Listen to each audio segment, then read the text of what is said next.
നമസ്കാരം. ഭാരതീയ ന്യായ സംഹിത, ഭാരതീയ നാഗരിക് സുരക്ഷാ ആക്ട്, ഭാരതീയ എവിഡൻസ് ആക്ട് ഈ വരുന്ന ജൂലൈ 1-ാം തീയതി മുതൽ നമ്മുടെ നാട്ടിൽ മൂന്നാം മോഡി സർക്കാർ നടപ്പിലാക്കുന്ന പുതിയ നിയമ സംവിധാനമാണ്.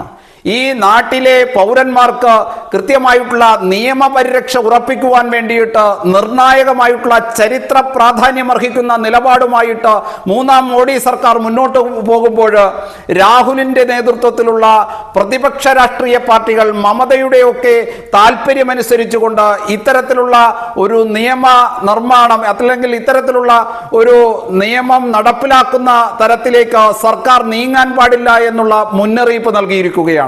ഇതിനെ പ്രതിരോധിക്കുമെന്നും രാജ്യത്ത് ഇത്തരത്തിലുള്ള ഒരു നിയമത്തിന്റെ അനിവാര്യതയില്ല എന്നും ഇത്തരത്തിലുള്ള നിയമങ്ങളൊന്നും ഈ രാജ്യത്ത് ആവശ്യമില്ല എന്നും പ്രഖ്യാപിച്ചുകൊണ്ട് അതിനെ ഈ ജൂലൈ 1 മുതൽ ഇതിനെ പ്രതിരോധിക്കാനും സമരം പ്രഖ്യാപിക്കുവാനും തയ്യാറായിരിക്കുകയാണ് ഇവിടുത്തെ രാഷ്ട്രീയ പാർട്ടികൾ.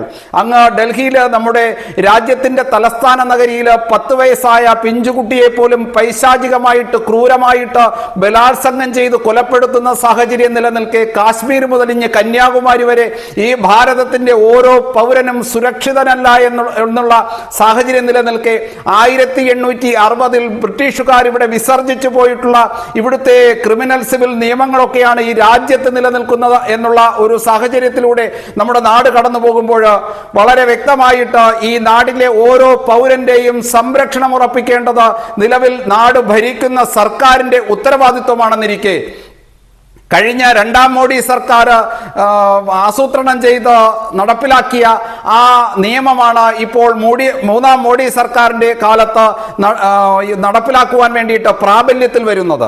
ആ നിയമം ഈ ജൂലൈ മാസം 1-ാം തീയതി മുതൽ നമ്മുടെ നാട്ടിൽ പ്രാബല്യത്തിൽ വരുമ്പോൾ ഈ സമ്പൂർണമായിട്ടുള്ള മുഴുവൻ ഭാരതത്തിന്റെയും പൗരന്മാര് ആ നിയമത്തിന്റെ സുരക്ഷയിലേക്ക്, ആ സുരക്ഷാ വലയത്തിലേക്ക് കടന്നു വരുമെന്നുള്ള സാഹചര്യത്തിൽ എന്തിനായിരിക്കണം ഈ രാഷ്ട്രീയ പാർട്ടികൾ രാജ്യത്ത് നിലവിൽ വരുന്ന ഈ പുതിയ നിയമത്തെ ഭയക്കുന്നത് എന്ന് ഓരോ പൗരനും ചിന്തിക്കേണ്ടതായിട്ടുണ്ട്.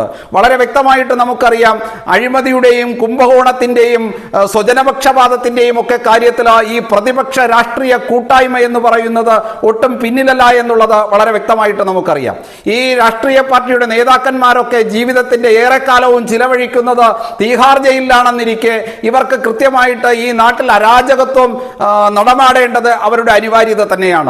അവരുടെ ഈ ഇത്തരത്തിലുള്ള ക്രയവിക്രയങ്ങൾ, ഈ അനധികൃതമായിട്ടുള്ള സ്വത്ത് സമ്പാദിക്കൽ, രാജ്യത്തിന്റെ ഖജനാവ് കൊള്ളയടിക്കൽ, ഇത്തരത്തിലുള്ള പ്രവർത്തനങ്ങൾ നടത്തണമെങ്കിൽ ഈ പുതിയ നിയമ സംവിധാനങ്ങൾ രാജ്യത്ത് നിലവിൽ വന്നു കഴിഞ്ഞാൽ പണത്തിന്റെ സ്വാധീനത്തിൽ കുറ്റവാളിക്ക് രക്ഷപ്പെടാൻ സാധിക്കാത്ത തരത്തിലേക്കുള്ള നിയമത്തിന്റെ ഒരു സംരക്ഷണ കവചം പൊതുസമൂഹത്തിലേക്ക് വന്നു കഴിഞ്ഞാൽ ഇവരുടെ ഇത്തരത്തിലുള്ള ആക്ടിവിറ്റീസുകൾ ഈ നാട്ടിൽ നടപ്പിലാക്കാൻ സാധിക്കില്ല എന്നുള്ള ഭയപ്പാട് തന്നെയാണ് ഈ നിയമങ്ങളെ പ്രതിരോധിക്കുവാൻ വേണ്ടിയിട്ട് ഇവർ തയ്യാറാകുന്നതും. 1860 ബ്രിട്ടീഷുകാരൻ ഇവിടെ വിസർജിച്ചു പോയിട്ടുള്ള കൊളോണിയൽ നിയമ സംവിധാനം ഈ രാജ്യത്ത് നിലനിൽക്കട്ടെ എന്ന് ഇവർ ആവശ്യപ്പെടുന്നതും.